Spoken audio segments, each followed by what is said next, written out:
Assalamualaikum warahmatullahi wabarakatuh.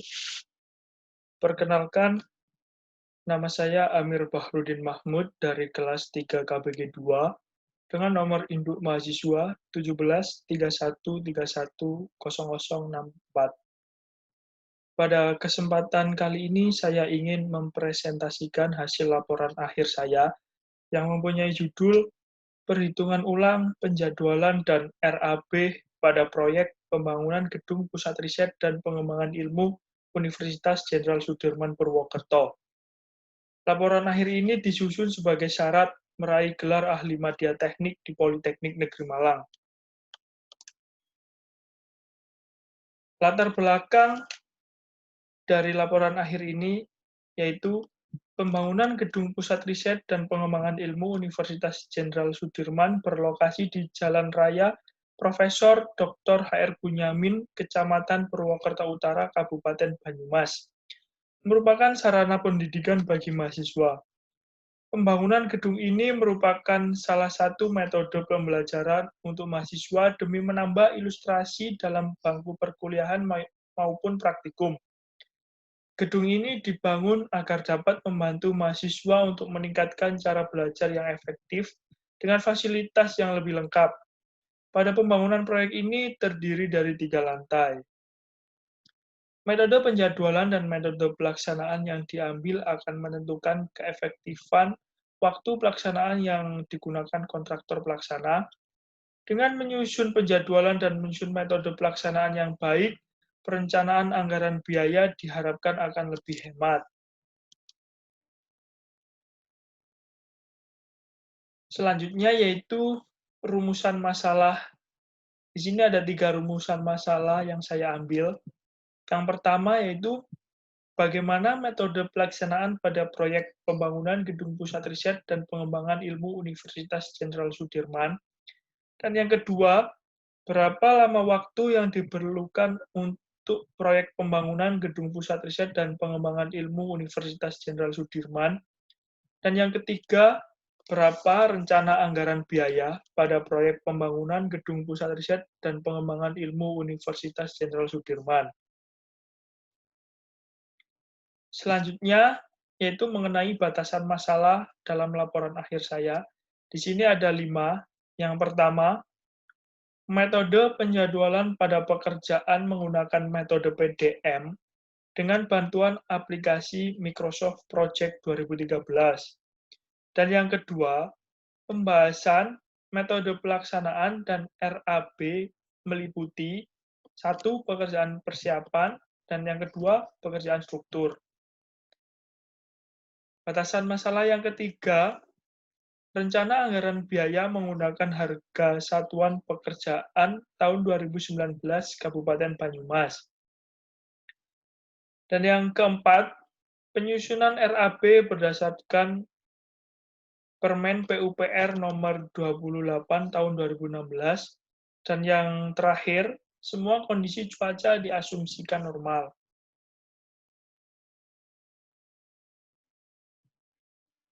Tujuan. Di sini juga ada 3 tujuan yang saya ambil. Yang pertama yaitu mengetahui metode yang digunakan dalam pelaksanaan proyek pembangunan Gedung Pusat Riset dan Pengembangan Ilmu Universitas Jenderal Sudirman. Dan yang kedua, mengetahui berapa lama durasi pelaksanaan proyek pembangunan Gedung Pusat Riset dan Pengembangan Ilmu Universitas Jenderal Sudirman. Dan yang ketiga, mengetahui rencana anggaran biaya pada proyek pembangunan Gedung Pusat Riset dan Pengembangan Ilmu Universitas Jenderal Sudirman. Manfaat. Di sini juga ada 3 manfaat yang saya ambil. Yang pertama yaitu bagi mahasiswa, memberikan pengetahuan tentang metode pelaksanaan pekerjaan struktur dan analisa biaya pada sebuah proyek, dan mengerti bagaimana cara untuk melaksanakan penjadwalan di sebuah proyek sehingga mendapatkan waktu yang efisien. Dan yang kedua, bagi institusi Politeknik Negeri Malang, memperbanyak wawasan dan ilmu pengetahuan sebagai bahan studi bagi mahasiswa jurusan Teknik Sipil Politeknik Negeri Malang dan sebagai pertimbangan bagi mahasiswa jurusan teknik sipil yang akan mengerjakan laporan akhir. Dan yang ketiga yaitu bagi kontraktor, sebagai referensi dan perbandingan dalam merencanakan proyek serupa agar tepat mutu, biaya, dan waktu. Selanjutnya yaitu tinjauan pustaka. Di sini saya mengambil beberapa tinjauan pustaka yang menunjang dalam penulisan laporan akhir saya. Yang pertama yaitu metode pelaksanaan. Metode pelaksanaan merupakan penjabaran tata cara dan teknik-teknik pelaksanaan pekerjaan. Pada dasarnya, metode pelaksanaan konstruksi merupakan penerapan konsep rekayasa yang berpijak pada keterkaitan antara persyaratan dalam dokumen pelelangan, keadaan teknis dan ekonomis di lapangan, dan seluruh sumber daya termasuk pengalaman kontraktor.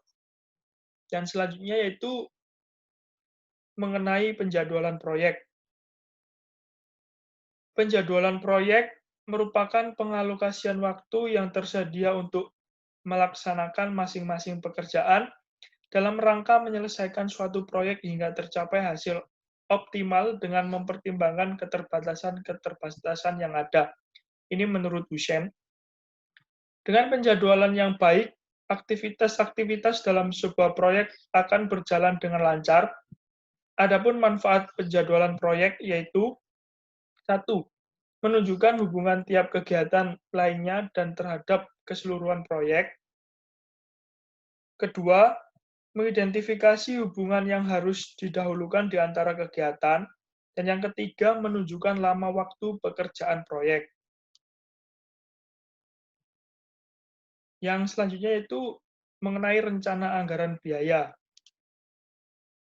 Menurut Dispohusodo I, rencana anggaran biaya adalah besarnya estimasi seluruh biaya yang diperlukan untuk merealisasikan pembangunan suatu pekerjaan konstruksi, mulai dari pekerjaan persiapan sampai dengan konstruksi tersebut siap untuk dimanfaatkan sebagai dengan fungsi yang telah direncanakan. Dan selanjutnya yaitu mengenai biaya proyek. Biaya proyek yang dipakai untuk membangun proyek yang diinginkan mulai dari pengeluaran studi kelayakan, desain engineering, pengadaan, fabrikasi, konstruksi, sampai produk tersebut bisa berfungsi sebagai bagian dari modal tetap. Ada dua macam bagian dari modal tetap, yaitu biaya langsung dan biaya tidak langsung. Ini menurut Lutan dan Safriadi tahun 2005.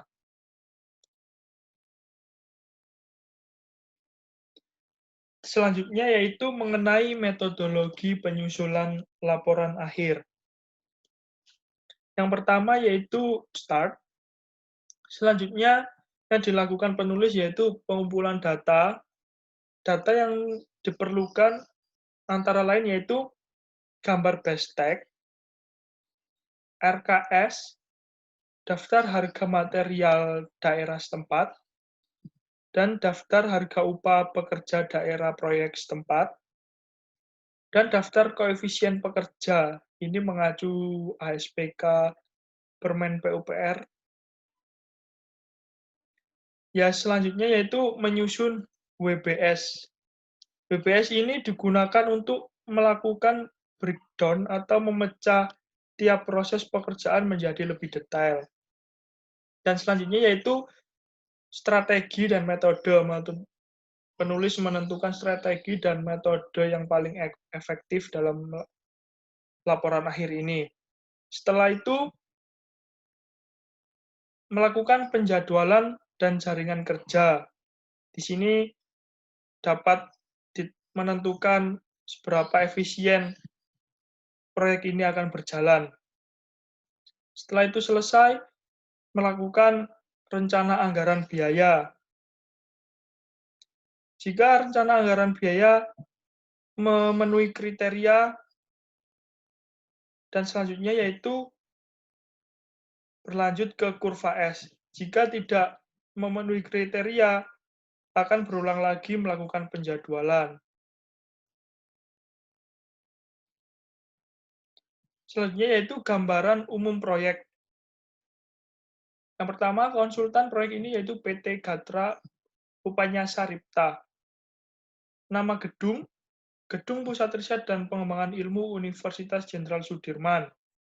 Owner dari ini yaitu Universitas Jenderal Sudirman sendiri. Dan keempat yaitu fungsi gedung ini yaitu sebagai laboratorium. Kelima yaitu lokasi gedung di Jalan Raya Dr. R. Bunyamin, Kecamatan Purwokerto Utara, Kabupaten Banyumas. Yang keenam yaitu data bangunan. Lantai gedung di sini ada 3 lantai. Luas tanah 1.102 meter persegi. Luas lantai 1 740,55 meter persegi. Luas lantai 2 682,25 meter persegi dan luas lantai 3 682,25 meter persegi. Lokasi proyek. Lokasi proyek perlu dideskripsikan untuk mendapatkan gambaran letak proyek berlokasi di Jalan Raya Profesor Dr. H.R. Bunyamin, Kecamatan Purwokerto Utara, Kabupaten Banyumas. Ini yaitu dilihat dari Google Earth, lokasi proyek.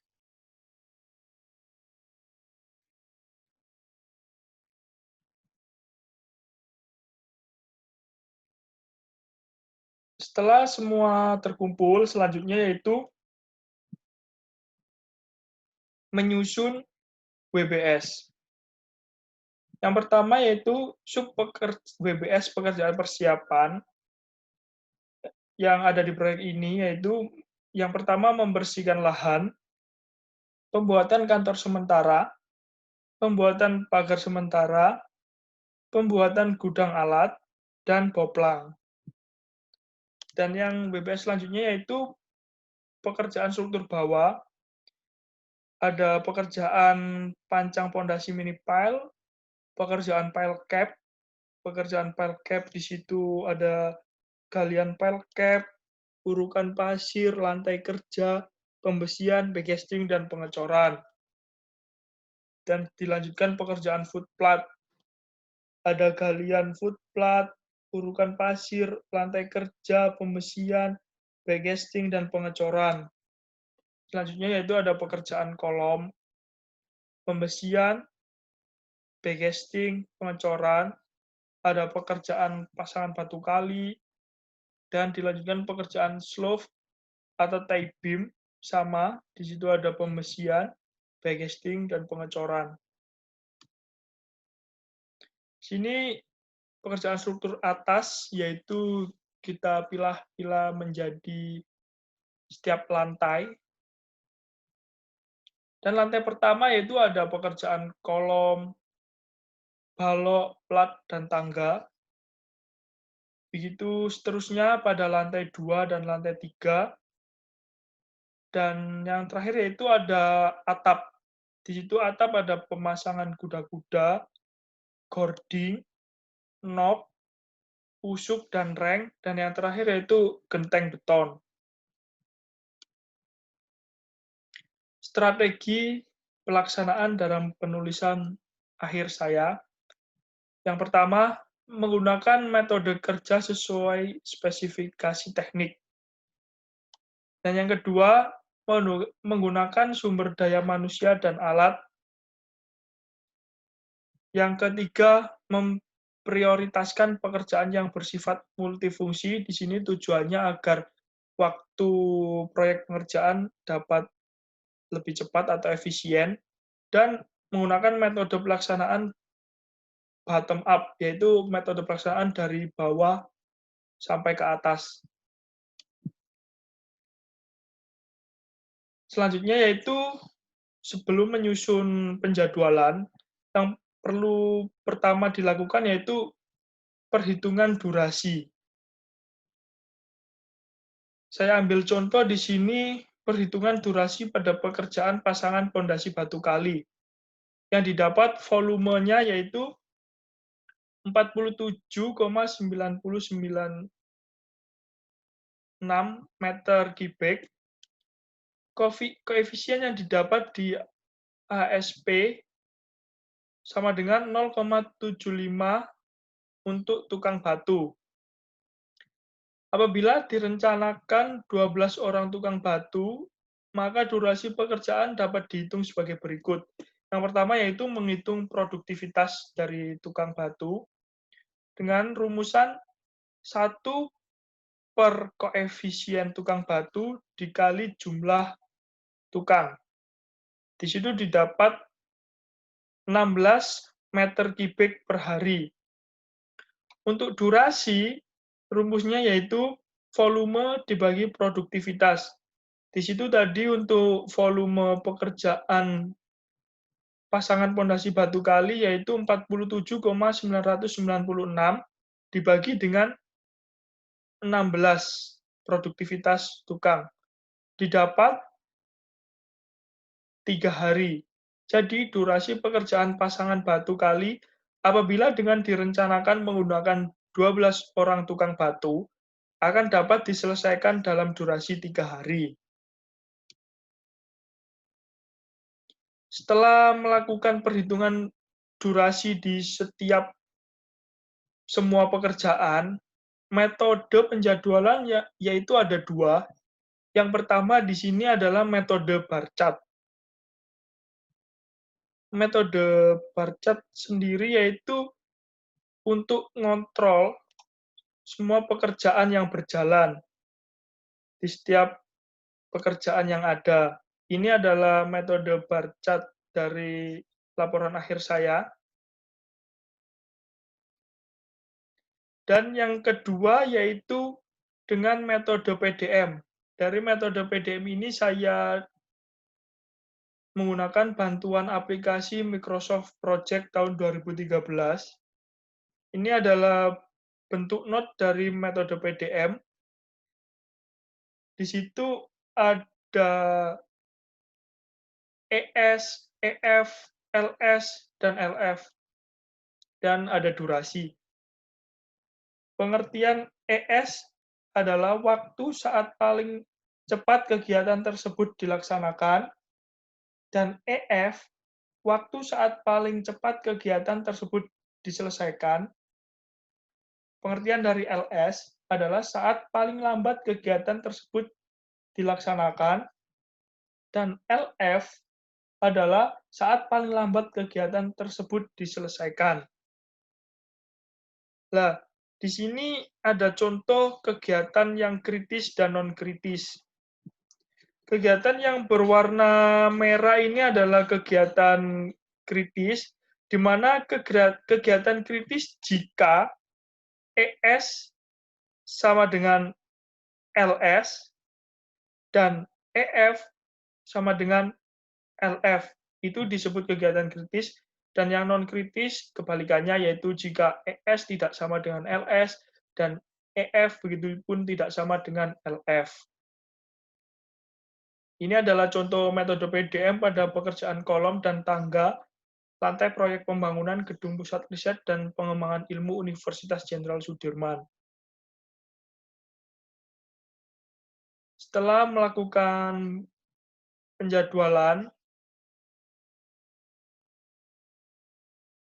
melakukan perhitungan volume sebelum berjalan ke rencana anggaran biaya.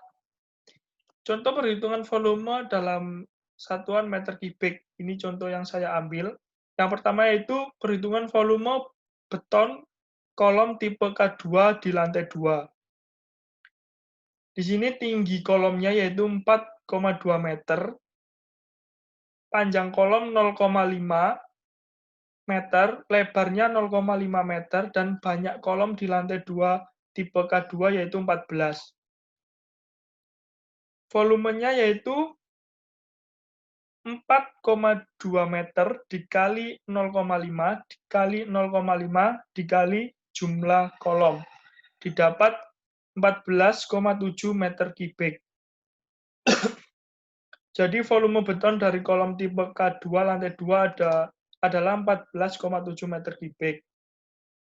Dan contoh yang kedua, perhitungan volume beton sloof ukuran 20-60. Panjang dari sloof-nya ukurannya 0,6 dan lebar 0,2 meter. Total panjang keseluruhan sloof yaitu 274 meter. Volumenya 0,6 dikali 0,2 dikali dengan panjang keseluruhan sloof didapat 32,88 meter kubik. Jadi total volume sloof adalah 32,88 meter kubik. Selanjutnya yaitu perhitungan analisa harga satuan pekerjaan. Ini saya contohkan 1 meter dalam analisa 1 meter persegi memasang backcasting untuk kolom. Di sini saya untuk koefisien mengacu dari permen UPR didapat koefisien seperti ini. Dan harga satuan saya mengambil dari harga satuan Kabupaten Banyumas tahun 2019. Rumusnya untuk mendapatkan nilai 104.000 ini dengan cara koefisien dikali dengan harga satuan. Dan juga rumus analisa harga satuan yaitu upah plus bahan plus alat. Jika di sini ada bahan dan tenaga, jadi dijumlah dan dimasukkan overhead dan profit sebanyak 10%. Ini contoh ASPK memasang backcasting untuk kolom didapat harga Rp419.518. Dan selanjutnya setelah menghitung analisa harga satuan, perhitungan rencana anggaran biaya atau RAB. Rumus dari RAB sendiri yaitu volume dikali harga satuan pekerjaan. Di sini saya ambil contoh pekerjaan kolom. Pembesian kolom mempunyai volume 4.579,061 kg. Backcasting kolom 243,960 meter persegi. Beton kolom volumenya 28,842 meter kubik. Dan didapat analisanya setiap masing-masing uraian pekerjaan seperti pembesian, yaitu 17.459.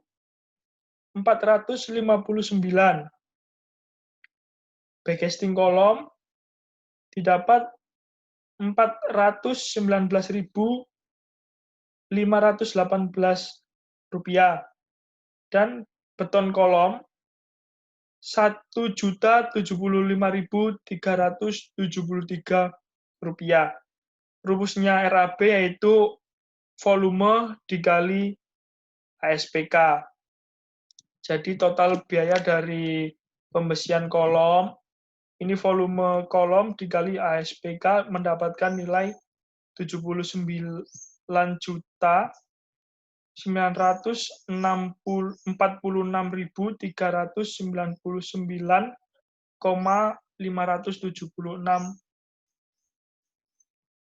rupiah.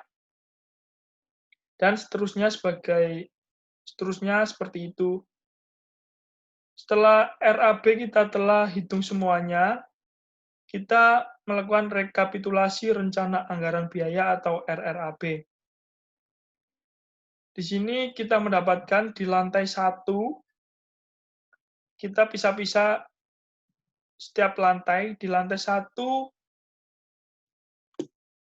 mendapatkan total harga sebanyak ini. Dan di lantai 2 mendapatkan total harga sebanyak ini. Lantai 3 total harga sebanyak ini.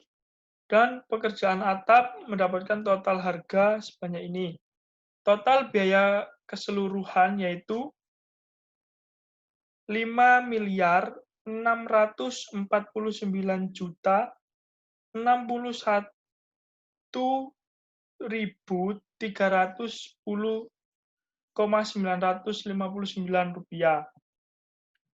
dan dikalikan dengan total biaya PPN 10% didapat 500.906.131 rupiah. Dan pembulatan dari seluruh rekapitulasi anggaran biaya proyek ini yaitu 6.213.967.443 rupiah. Dan setelah melaksanakan RAB dan menghitung rekapitulasi rencana anggaran biaya, selanjutnya yaitu membuat kurva S. Ini adalah kurva S dari proyek yang saya teliti.